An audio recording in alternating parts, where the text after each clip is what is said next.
Bismillahirrahmanirrahim. So we are beginning with Culture and Imperialism by Edward Said. So this is a prose work by Edward Said, and it was about culture and the role of culture in bringing imperialism and in breaking imperialism both. So here he has used culture as a dominating force, जो कि help करता है किसी भी कौम को अपना culture establish करने में, और फिर जो कौम मजलूम है, जिस पे कोई फॉरेन ऑक्यूपेंसी है, कोई काबू किसी ने किया हुआ है, तो उसके जोर को तोड़ने के लिए भी जो चीज, जो फोर्स काम आती है, that is also culture.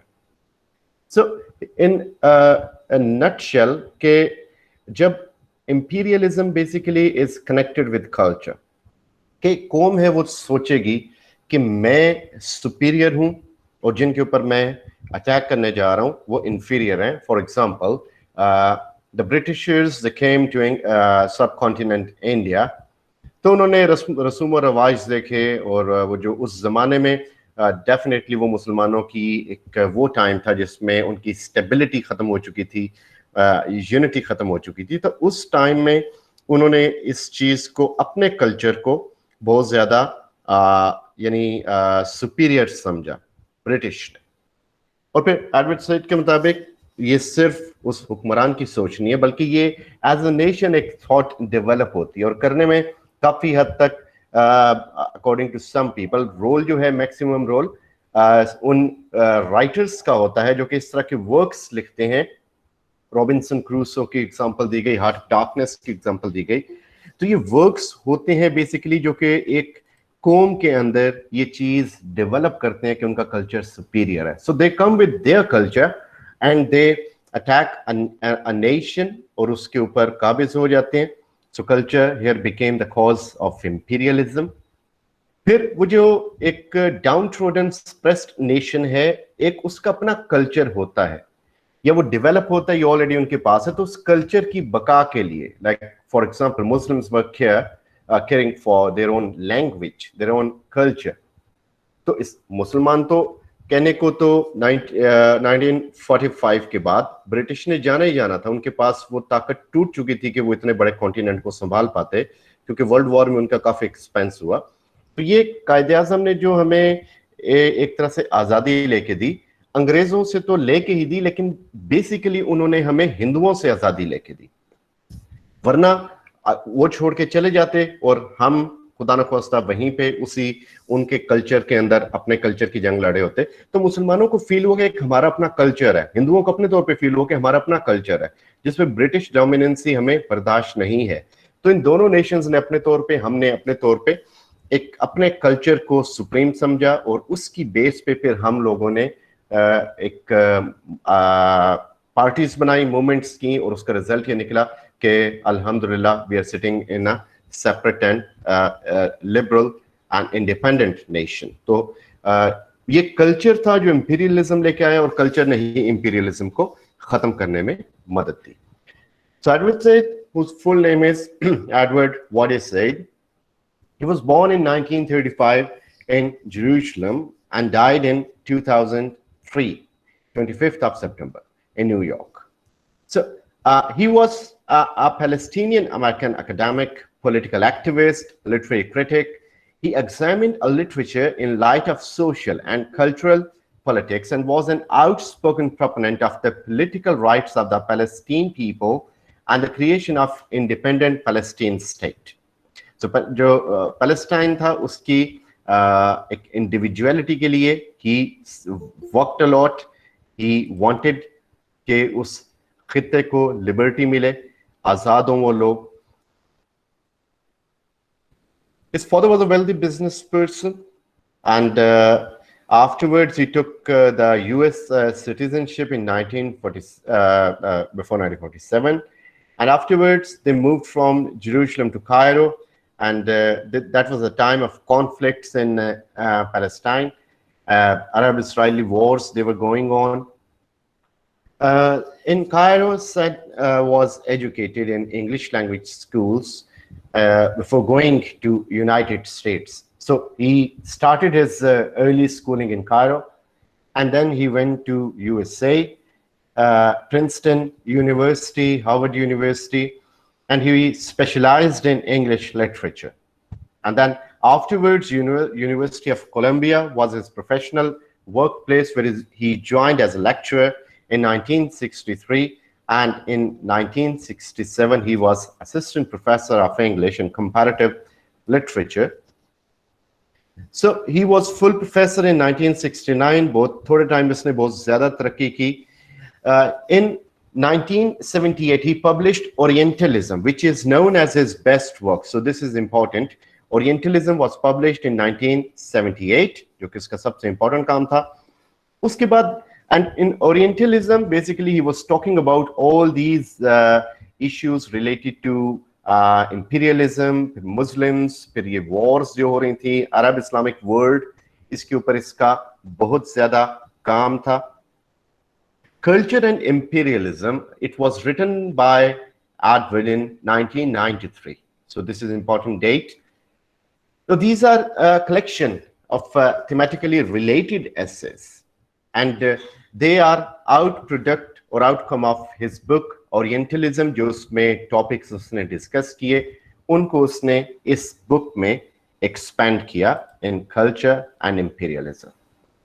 So it was a continuation of Orientalism, written in 1978.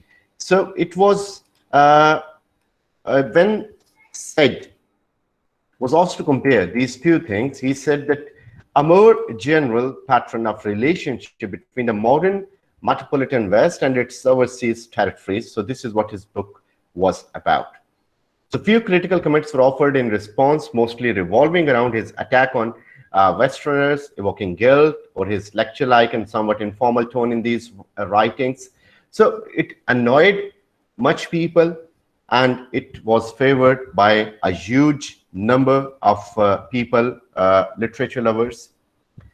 So the title of this book is said to be the response to other works preceding the publishing of his own, such as the Culture and Anarchy, which was written by Matthew Arnold in 1867. So he made a comparison between anarchy and culture. Then Raymond Williams, a famous critic, in 1958, he made a comparison between culture and society. So Said took culture with imperialism. So it was basically a response to so many things and so many objections of different writers.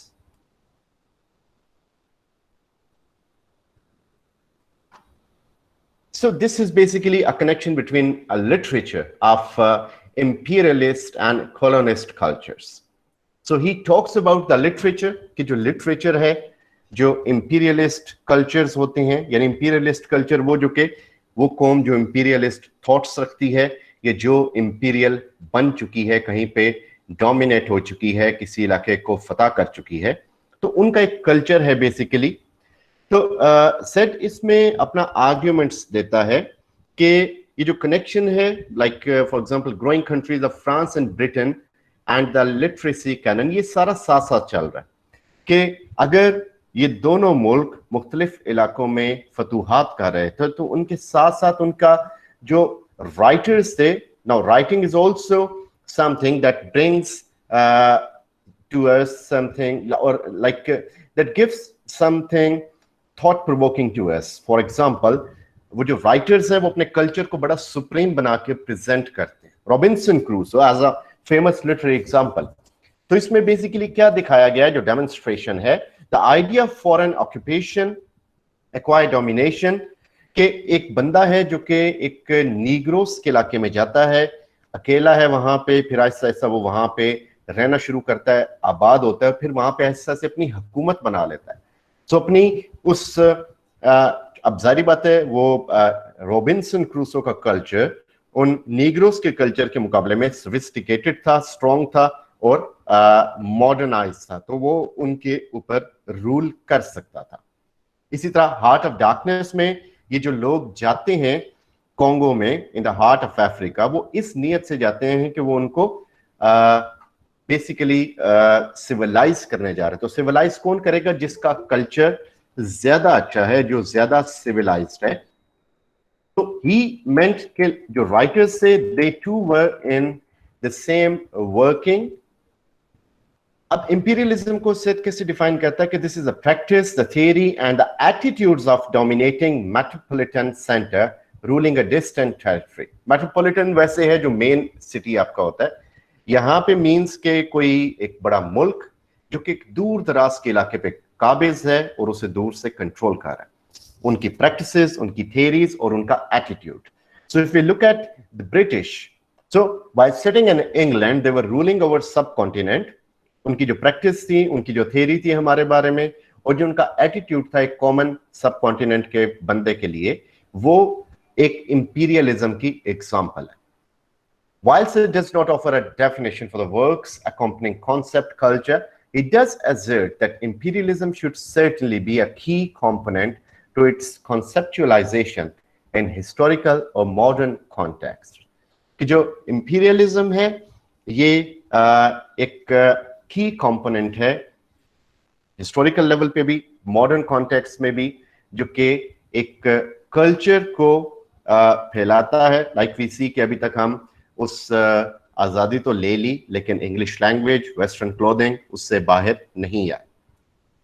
So sir इसमें culture and imperialism में wherever possible, he gives defining or discussing, he discusses topics like, for example, culture, and this does not weaken his argument of their connection, rather कि वो इस पूरे अपने work में culture को imperialism से जुदा नहीं होने देता। सो वो कल्चर को इंपीरियलिज्म का एक इंडिस्पेंसिबल हिस्सा समझता है। And the definition of imperialism broadens his argument in a way that sets the stage for his conclusion. और वो इनका रिलेशन ऐसा बना देता है कि इस ही रिलेशन की बेस पे he gives his whole theory and draws the conclusion from the connection between culture and imperialism, जिसको मैं ऑलरेडी डिफाइन कर चुका हूं कि कल्चर है जो कि इंपीरियलिज्म को लेके आ रहा है, फिर एक कल्चर है जो कि उस इंपीरियलिज्म की एलिमिनेशन में मदद दे रहा है। सो culture is all together interlinked और रिलेटेड। लाइक जो पहले दो बुक्स थी, anarchy and culture and anarchy, culture and society, इसी तरह इसका कल्चर एंड इंपीरियलिज्म, तो उसमें अनार्की कल्चर के साथ एसोसिएटेड थी, सोसाइटी कल्चर के साथ थी, और यहाँ पे इंपीरियलिज्म कल्चर के साथ वो एट्रीब्यूट करता है, एसोसिएट करता है। These growing notions or empires, said argues, culturally prepare for their dominating role over another society. तो ये बेसिकली कल्चर है जो कि प्रिपेयर करता है एक कौम को उनके डोमिनेटिंग रोल को किसी और मुल्क के ऊपर। के राइटर्स अपने वर्क्स के अंदर अपने कॉन्सेप्ट्स के थ्रू विलिंगली और अनविलिंगली, कॉन्शियसली और अनकॉन्शियसली उस कौम को बताएंगे कि you are the best people, और वो फिर उस बेस पे अपने से कम जिनको वो समझते हैं, that depends on the attitude about that nation, तो वो उसके ऊपर हमले के लिए तैयार करते हैं। His analysis points that relationship between culture and imperialism is interdependent, one arising from the other as form of control. इनका जो रिलेशन है आपस में, दैट इज इंटरडिपेंडेंट। दोनों जो है वो एक इंटरडिपेंडेंट सतह पे हैं, और एक है तो दूसरा आएगा। इंपीरियलिज्म है तो कल्चर आएगा, कल्चर है तो वो इंपीरियलिज्म को जन्म देगा। तो जो डेवलपमेंट है इंपीरियलिस्ट आइडियाज की, या जो कॉलोनियल कल्चर है, वो रूलर्स और रूल्स के कहीं ना कहीं दरमियान डायनामिक्स से निकलते हैं। और डायनामिक्स क्या है वो मैंने ऑलरेडी बताया कि एक कल्चर समझता है कि हमारा कल्चर सुप्रीम है, तो this culture should prevail all over. तो इसमें कल्चर हम बहुत सारी चीजें लेके आ सकते हैं। Language is part of a culture, इसमें हमारी जो नॉर्म्स हैं they are part of a culture. तो मैं कहता हूं कि मेरी लैंग्वेज सुप्रीम है, तो हर एक को ये लैंग्वेज बोलनी चाहिए। फॉर एग्जाम्पल, इफ आई से Arabic is the supreme language, so all the countries should speak Arabic language. So this is also the part of that thought कि मुझे अपना कल्चर पसंद है, एंड आई वांट कि मेरा कल्चर चूंकि supreme है, so that should prevail all over, वो हर जगह पे होना चाहिए। और जो आइडिया है एम्पायर का, now this is are crucial to the sustainability of the power structure. And those in position of power have advantages and seemingly exclusive control over narrative, a form of artistic, ideological control leading to the censorship and selective historical memory. So basically जो empire का idea है, empire क्या है? आपकी state जो कि grow कर रही है, आपकी हुकूमत, that is related with the power, और वो जो पावर है वो आपके नरेटिव्स के ऊपर भी कंट्रोल कर लेती है, जो कि आपकी आर्टिस्टिक आइडियोलॉजीज हैं, जो कि आपकी हिस्ट्री के डेवलपमेंट है। बेसिकली आपके जो नॉवेल्स हैं they become automatically a part of historical literature, कि वो उसको डिफाइन कर रहे हैं। इंग्लिश अगर किसी मुल्क में जाते हैं और वहां पे कोई बुक लिखी जाती है, फॉर एग्जांपल इफ अबाउट सब continent India, so this is through their own perceptions and that power dynamic. फिर these essays are a literary lens discussing classical realistic narrative fictions of the authors such as Jane Austen, Rudyard Kipling, in order to consider the cultural impact of imperialism and colonialism. So colonialism क्या है? वो नौआबादियात, जिसमें अपनी एक नई आबादी develop करना business के हवाले से, किसी भी हवाले से, और ऐसा उस इलाके को किसी भी प्रिटेक्स्ट में आके अपने कंट्रोल में करना, जिसका कि कॉमनली होता रहा है, सब कॉन्टिनेंट में भी हुआ. सो किपलिंग और ऑस्टिन की जो राइटिंग्स हैं, मे बी वो इस फॉर्म में नहीं लिखी गई कि दे वर इंपीरियलिस्ट राइटिंग्स, लेकिन जिस तरह मैंने पहले बताया कि कहीं ना कहीं कॉन्शियस और अनकॉन्शियस लेवल पे जो राइटर्स हैं, they are working to some extent कि वो उस इंपीरियलिस्ट थॉट को डेवलप करें लोगों के अंदर. तो किपलिंग की जो राइटिंग्स हैं वो काफी हद तक इसमें क्रिटिसिज्म हुआ बाय मेनी क्रिटिक्स के ये इंपीरियलिस्टिक आइडियाज दे रहे हैं, और इसमें और कुछ ने इस चीज को कंडेम भी किया कि ऐसा कुछ नहीं है. लेकिन वो जिस तरह है कि कॉन्शियस और सबकॉन्शियस लेवल पे या अनकॉन्शियस लेवल पे राइटिंग्स कहीं ना कहीं हेल्प करती हैं.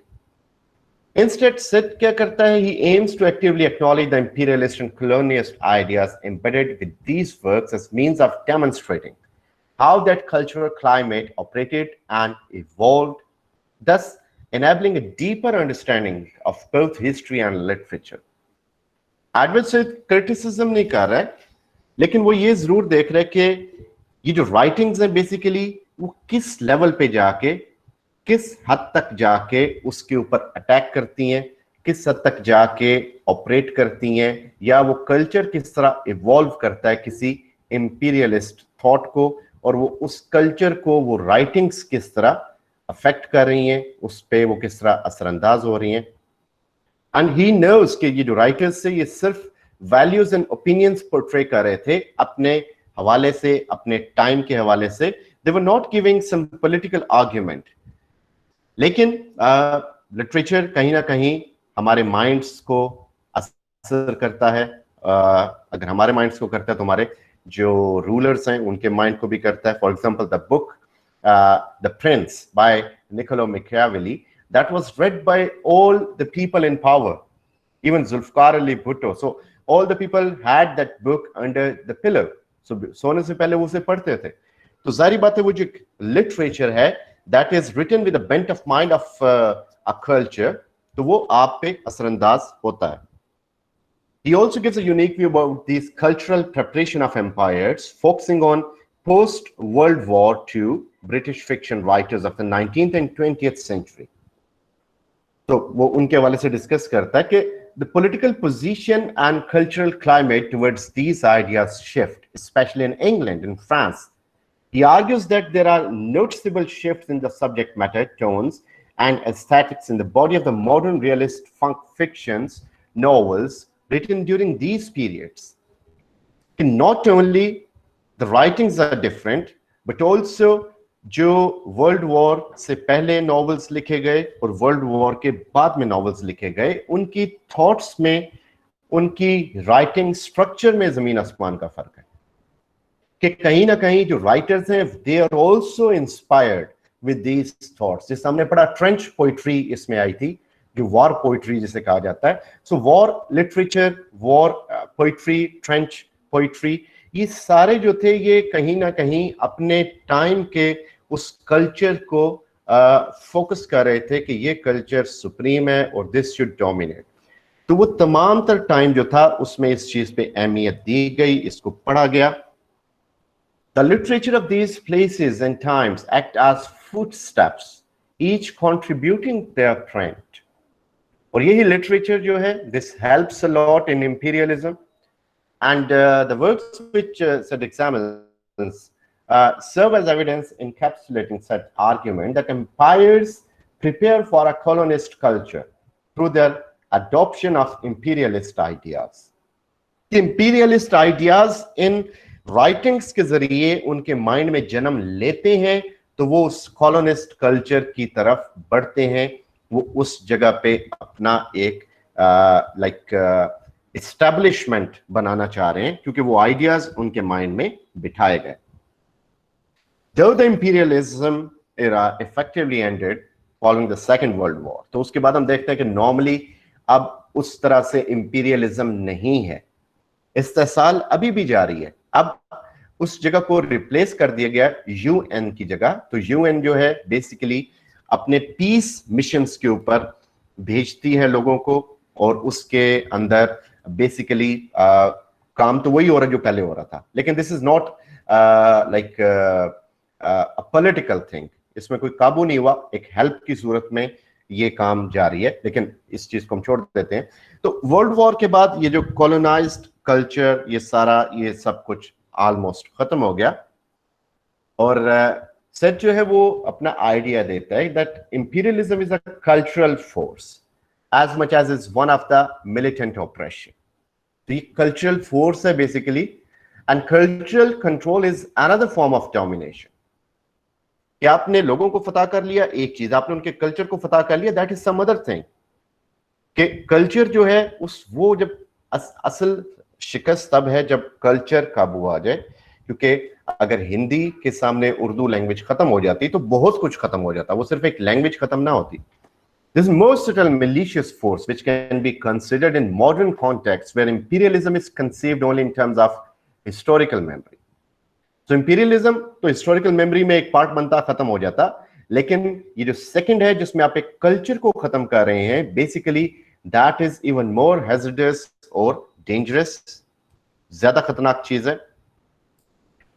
And by the end of his argument in Culture and Imperialism, he said that although this force of influence is not easily detected or not as tangible or possible as military force, it is central component of the connection between culture and imperialism, and therefore must belong to the ongoing conversation and scholarly discourse. कि ये काम मजीद गुंजाइश रखता है कि इस पे discussions की जाएं। And with these final thoughts he invites further views कि आप इसके बारे में अपने व्यूज दें, you can comment your own, मैंने अपने कमेंट्स दिए। So basically he ends with saying कि एक चीज है कि एक हुकूमत, एक मुल्क ने, एक नेशन ने दूसरी नेशन को फतह कर लिया और उसको उसने छोड़ दिया। सो that is something historical based जो कि हिस्ट्री में आ गई। एक है कि उसने फतह किया ना सिर्फ उस कौम को बल्कि उसके कल्चर को भी, और फिर उसके जाने के बाद वो कल्चर हमेशा उस कौम के साथ रहता है। यानी जिस तरह मैंने एग्जांपल दी सब कॉन्टिनेंट की, कि अपरेंटली तो हम लोग आजाद हैं, लेकिन अपने लिबास में और अपने गवर्नमेंट सिस्टम में, अपनी अदालती निज़ाम में, अपने सरकारी निज़ाम में हम अभी तक उनके जहनी तौर पे मातहत हैं। और उस एडवर्ड सेट के मुताबिक this is the most dangerous thing, कि आप एक इलाके से चले जाएं, आप उस इलाके को बेशक तबाह करके चले जाएं, दैट इज बेटर, लेकिन आप एक इलाके से चले जाएं, ज्यादा नुकसान ना पहुंचाएं, लेकिन आप उनका कल्चर खत्म कर दें और वो बाद में वो कल्चर उन पे रहे, so that is more dangerous thing. So this is culture and imperialism by Edward Said, Professor Edward, who wrote about culture and imperialism.